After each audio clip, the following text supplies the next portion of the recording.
દારૂ પીધેલો છે ને? ફૂલ પીધેલો છે. કઈ પીને આવ્યો છે? ઓય ગાડી ચાલુ કઈ કરે? ગાડી કાઢ લો. હું મોટા ભાઈ તને દેખાઈ ના ગાડી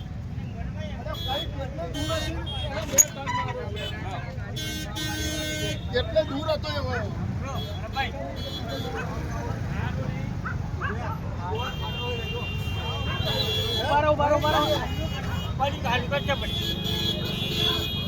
દારૂ પીવે છે?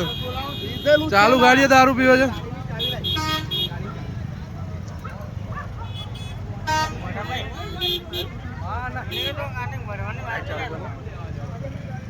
દારૂ પીધેલો છે ને તું? અત્યારે કોઈ મરી ગયું હોત તો? કોઈને કઈ થયું હોત તો શું કરત તું? તું પીધેલો છે કે નહીં? હે પીધેલું છે અને કેટલી પોલીસને સ્પીડમાં હતો એવો બોલાવો, ગાડી નંબર પર ફોન કરો ને અંદર લખાવો ને. ચાન્સ છે ફૂલ સ્પીડમાં હતો. બાઈક લઈને બચી ગયો. નંબર જ ચલા ઉભો રહે ને